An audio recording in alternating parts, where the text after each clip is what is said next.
Oi, eu sou Fabiana Costa, nutricionista, educadora física. Hoje eu vou fazer uma abordagem com vocês de uma das minhas grandes paixões, na nutrição, que é a nutrição voltada para o exercício físico, para praticantes de exercício físico. E a gente ouve muito falar, e é muito importante de fato, a prescrição de um plano alimentar individualizado, de uma dieta individualizada. A gente ouve muito isso. Mas de fato, gente, para a gente poder alcançar esse plano alimentar individualizado, é fundamental uma boa, uma criteriosa avaliação do estado nutricional. O que seria essa avaliação do estado nutricional? Né? O que é estado nutricional? Estado nutricional é a gente identificar o quanto que aquela pessoa está em adequação em termos de macro, micronutrientes e energia às necessidades desse indivíduo. Como é que está esse balanço aí? Tá ok? Está com alguma deficiência, com algum risco?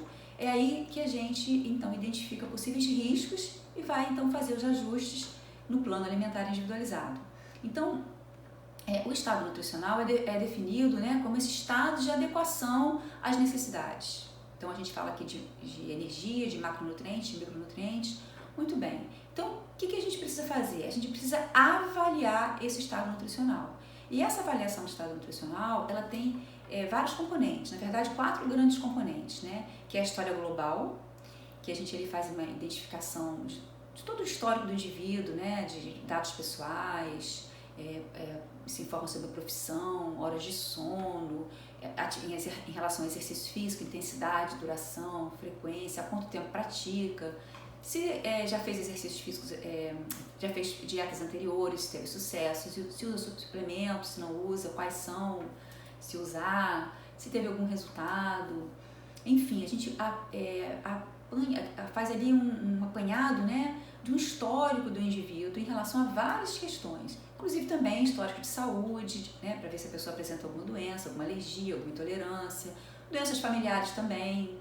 Tudo isso é feito nessa parte inicial da nossa consulta.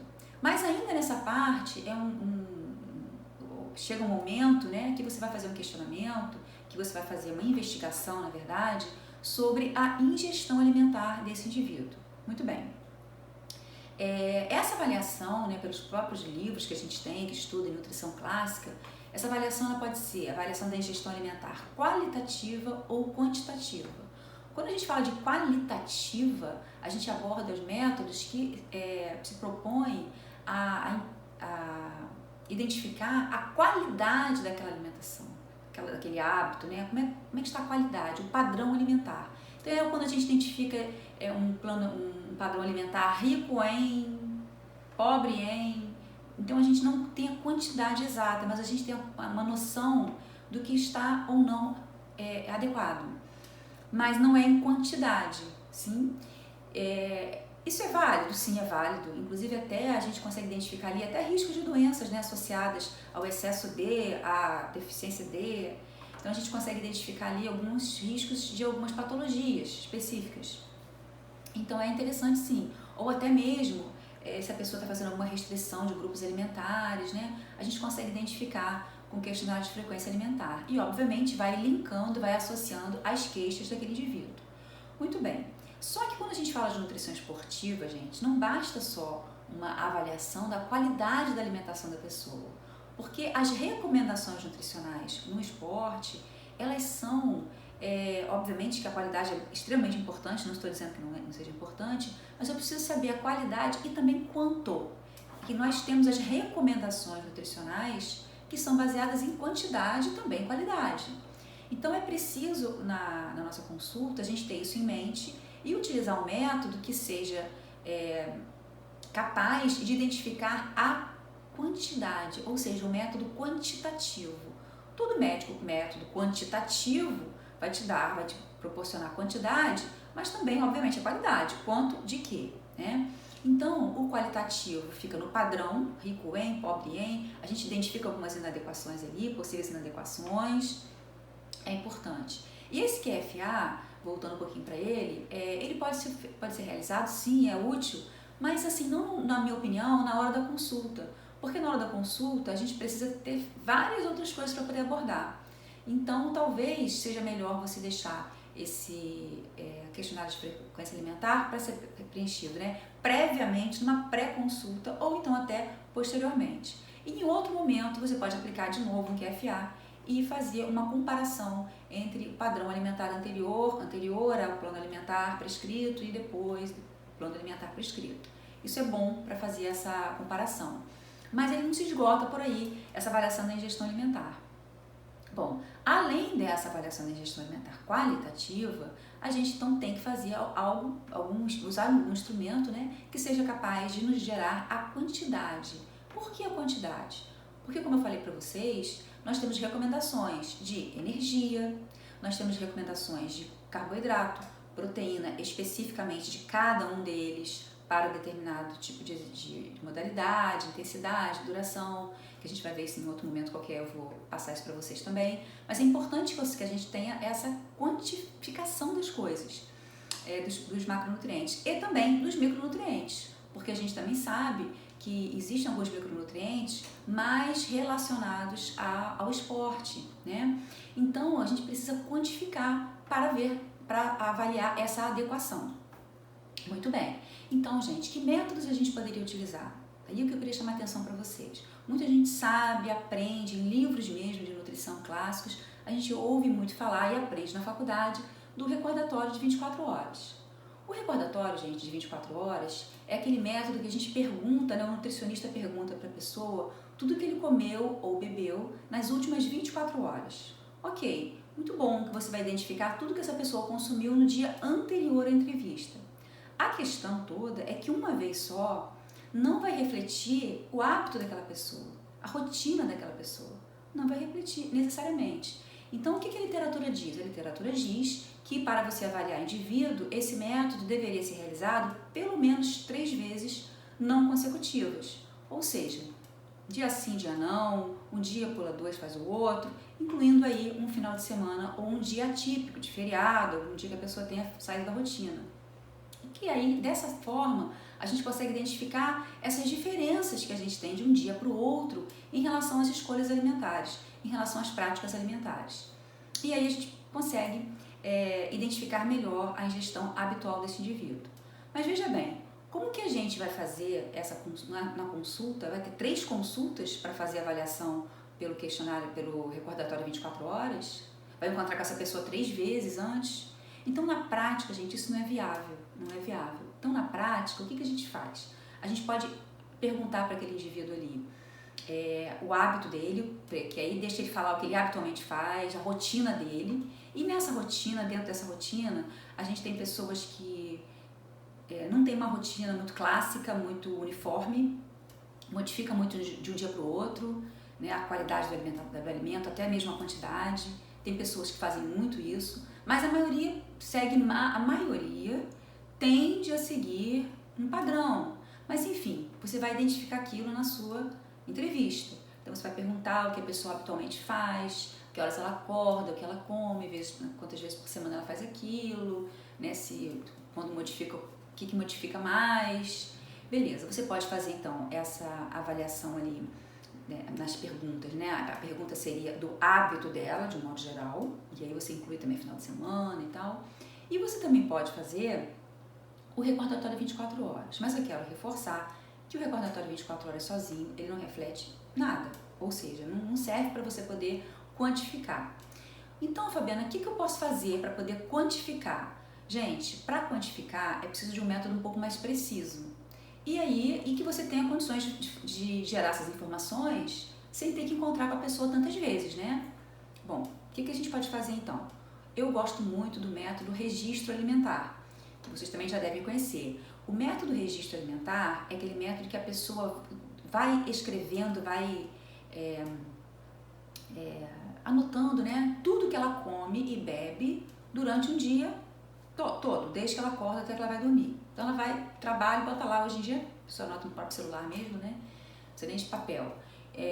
Inclusive coloca ali a questão da ingestão hídrica, coloca se foi consumido fora de casa, dentro de casa, se foi feito, elaborado em casa ou não, ou comprado, tudo isso é importante. A marca, a quantidade, a qualidade, né? Óbvio, vai entrar tudo ali, se é desnatado, se é integral, enfim, tudo isso vai entrar ali. Se usou suplemento, vai entrar ali também. Ali a gente aproveita e registra também o horário do treino, né? Tudo isso entra nesse registro alimentar, no horário do treino, porque é importante saber o que foi consumido pré-treino, o que foi consumido pós-treino.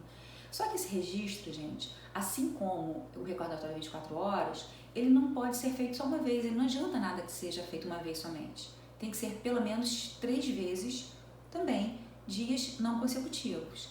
Então, qual a dica que eu daria para vocês? Será que para todos os nossos clientes eu preciso ter tanto detalhamento da quantidade de tudo? Aí cada um vai ter a sua clientela, vai ter, né, o seu tipo de atendimento. Mas uma coisa que eu acho que é muito válida a gente fazer, que está muito também em alta, é uma pré-consulta.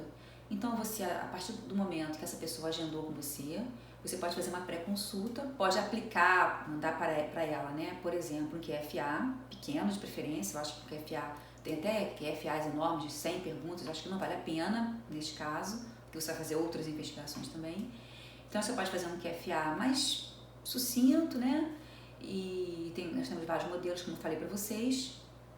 E pode pedir para essa pessoa fazer um registro alimentar de 3 dias não consecutivos, mas aí o importante é que você explique para ela exatamente por que você está pedindo aquilo e como ela deve realizar aquele registro. Porque se ela não estiver ciente de que você vai utilizar aquilo para prescrever, para identificar a rotina alimentar, né, inclusive a quantidade, a qualidade das coisas que ela escolhe, as preferências, os horários, se ela não estiver muito ciente disso, né, que a prescrição final dela, que vai ser entregue a ela, depende dessa colaboração, entre aspas, por meio desse instrumento, talvez ela nem faça com tanto cuidado. Talvez até ela mude o hábito para poder escrever ali. Então é preciso mostrar para aquela pessoa que ela tem que ser autêntica, tem que fazer o que realmente ela está habituada a fazer. Isso pode ser feito, gente, também antes da consulta. Não é uma regra, mas é uma forma. Por quê? Se ela já chegar para você na consulta com QFA e com esse registro, fica muito mais fácil de você, a partir daí, fazer todas as outras investigações, né, na hora da consulta, inclusive perguntando para ela naquele momento qual é o hábito dela. Depois você vai tentar linkar esses hábitos que ela falou com você na consulta com os instrumentos já utilizados e com as respostas que ela deu, e aí você vai então conhecendo um pouco mais, aproximando mais dessa prática alimentar desse indivíduo, né? Dos hábitos alimentares, em termos de qualidade, em termos de quantidade, e aí você consegue, a partir daí, vai para um programa, né, de elaboração de dietas, ou mesmo um Excel, eu não sei como você vai querer, de que forma você faz isso, enfim, pode procurar numa tabela de composição, a gente tem várias disponíveis, inclusive online mesmo, né? Então você vai lá saber quanto que a pessoa ingeriu de carboidrato, de proteína, em lipídio, em gramas, quanto deu de energia, quantas calorias, ou seja, qual foi o VET estimado ingerido de cada dia. Depois faz uma média dos 3. E aí você vai ter também a informação de quantos gramas de carboidrato por quilo de peso, em média, de quantos gramas de proteína por quilo de peso, quantos gramas de lipídio por quilo de peso, a quantidade de micronutrientes, dos mais relevantes para a prática de exercício físico, cálcio, ferro, sódio, potássio, os antioxidantes, selênio, zinco. Aí você vai ver, de acordo com a modalidade da pessoa, né, que ela pratica, quais seriam então os mais relevantes. Vitaminas do complexo B, super importantes, né, para todo o metabolismo energético. E aí você consegue então chegar mais próximo. Então, o que eu quero chamar a atenção aqui é que nós aprendemos vários métodos, né, no nosso curso de graduação. Eu mesmo sou professora, dou aula sobre isso. Então a gente fala muito do QFA, a gente fala muito do recordatório 24 horas, a gente fala muito do registro alimentar, que são os métodos mais utilizados, mas é importante a gente saber como aplicá-los. E aí é que eu vejo que as pessoas às vezes têm um pouco de dificuldade, né? Usar o recordatório 24 horas uma vez só não adianta nada, né? Então você vai ficar dentro de uma coisa muito falsa, muito irreal. Pedir um registro alimentar para uma pessoa que não entenda o motivo pelo qual ela está fazendo aquilo, né, porque vai dar certo trabalho, também não tem sentido. Ou a pessoa também mudar o hábito dela no dia de fazer o registro, também não tem sentido. Então a gente precisa saber o que a gente quer com aqueles métodos, né? E explicar para a pessoa. É uma parceria, gente. Um plano alimentar, uma dieta, um plano alimentar bem sucedido, um programa alimentar bem sucedido, que não se esgota num plano, né? Não é um plano que você vai entregar, a pessoa vai voltar, deu tudo certo, acabou, né? É um planejamento, né? É um período que aquela pessoa vai estar com você. Para dar certo, para você ter sucesso, para vocês terem sucesso, é em dupla. É a pessoa, o prescritor, é o profissional, é o nutricionista, mas também precisa muito, obviamente, da pessoa que está recebendo aquilo, de entender, de fazer a parte dela no sentido de passar as informações necessárias, de aderir, de passar as dificuldades que está tendo para o profissional de nutrição conseguir fazer as devidas adaptações. Não existe um único plano alimentar perfeito para aquela pessoa. Existem várias opções. Então a gente vai adaptando. Mas o que eu queria chamar a atenção aqui para vocês é justamente da importância que a gente vê, na maioria das vezes, isso tendo pouca importância, que é essa avaliação criteriosa da ingestão alimentar, para o sucesso da prescrição. É claro que uma consulta de nutrição não se esgota, né, na parte dessas perguntas que eu falei para vocês sobre exercício, sobre intestino, sobre doenças, sobre a alimentação, não se esgota aí. A gente também tem a parte antropométrica de composição corporal, que ajuda a gente a entender também, né, o perfil daquele indivíduo. Tem a parte de exames laboratoriais, tem um exame físico. Então são vários componentes. A gente poderia dizer então que são 4 grandes componentes na avaliação nutricional. Todos eles são importantes. Então eu estou chamando a atenção um pouquinho aqui para vocês hoje em relação à avaliação da ingestão alimentar, porque é fundamental que a gente consiga avaliar bem para prescrever bem. Também nem sempre vai ser dessa forma, né, da gente fazer uma pré-consulta. Isso também não é uma regra. Podemos então usar de outras formas de trabalhar. Não existe uma única forma.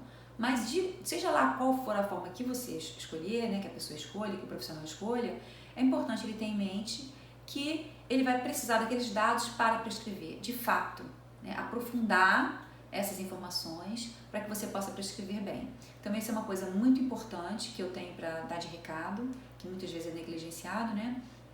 Dar de recado que deve ser sim valorizado na consulta ou pré-consulta juntamente com a consulta. Ok, gente? Então era o que eu queria passar para vocês. Em outro momento eu vou falar um pouco sobre a avaliação da composição corporal, antropometria, que são também coisas muito importantes na avaliação nutricional, tá bom? Por hoje é só. Um beijo!